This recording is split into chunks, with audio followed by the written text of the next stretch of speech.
Hello दोस्तों, आज हम बात करेंगे बहुत ही सेंसिटिव ग्लोबल लेवल पर इम्पैक्ट करने वाले टॉपिक पर इजराइल, यूएसए और ईरान के बीच बढ़ती हुई टेंशन और वॉर सिचुएशन। इस वीडियो में हम देखेंगे इस कॉन्फ्लिक्ट का हिस्टोरिकल डेटा, न्यूक्लियर इशू क्या है, इमीडिएट ट्रिगर्स क्या रहे और इसका ग्लोबल इकोनॉमी पर क्या असर पड़ेगा। तो वीडियो को एंड तक जरूर देखिए। ये कॉन्फ्लिक्ट कोई एक दिन में स्टार्ट नहीं हुआ है। इजराइल, यूएसए और ईरान के बीच टेंशन डेकेड से चल रहा है। मेन रीजन है जियोपॉलिटिकल राइवलरी, न्यूक्लियर प्रोग्राम का डर, प्रॉक्सी वेलफेयर और regional dominance. USA middle east में अपना स्ट्रेटेजिक इन्फ्लुएंस मेंटेन करना चाहता है। इजराइल अपनी नेशन सिक्योरिटी को सबसे बड़ा प्रायोरिटी मानता है। ईरान अपने आप को रीजनल पावर के रूप में एस्टेब्लिश करना चाहता है। ये तीनों ऑब्जेक्टिव जब क्लैश करते हैं तो कॉन्फ्लिक्ट एस्केलेट होता है।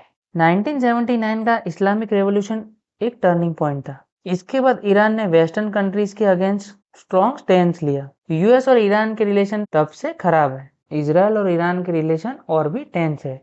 ईरान ऑफिशियली इजराइल को रिकॉग्नाइज नहीं करता। ईरान हिजबुल्लाह जैसे ग्रुप को सपोर्ट करता है।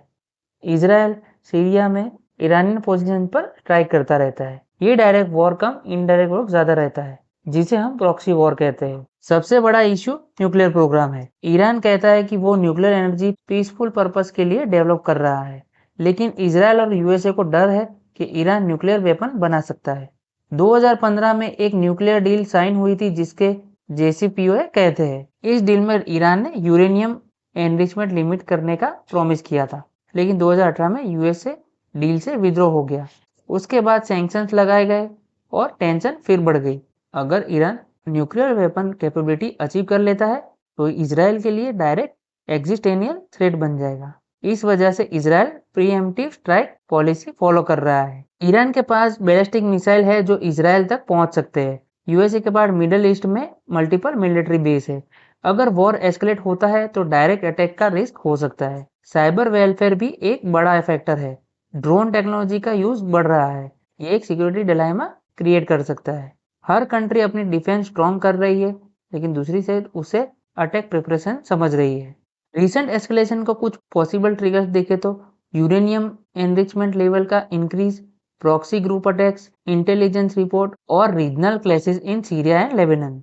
पॉलिटिकल फैक्टर भी इंपॉर्टेंट होते हैं। कभी कभी डोमेस्टिक पॉलिटिक्स भी फॉरेन पॉलिसी डिसीजन को इन्फ्लुएंस करती है। स्ट्रॉन्ग लीडरशिप इमेज मेंटेन करना भी एक रीजन हो सकता है। सबसे बड़ा इम्पैक्ट ऑयल मार्केट पर पड़ता है। स्ट्रेट ऑफ हॉर्मुज से दुनिया का 20% ट्रेड होता है। अगर यहाँ डिस्ट्रप्शन होता है तो ऑयल प्राइसेस शूट अप।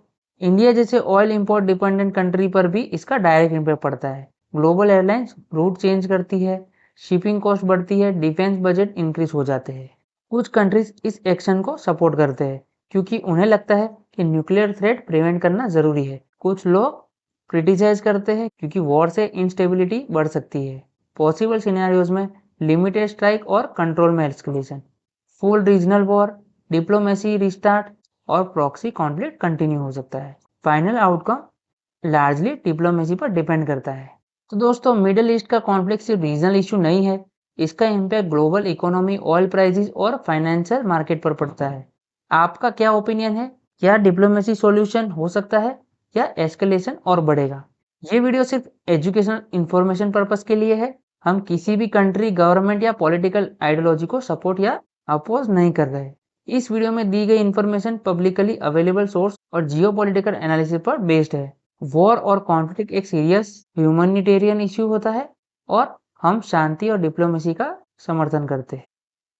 तो चलिए दोस्तों, वीडियो पसंद आया हो तो वीडियो को लाइक करें, शेयर करें और शेयर समाचार यूट्यूब चैनल को सब्सक्राइब करना ना भूलें।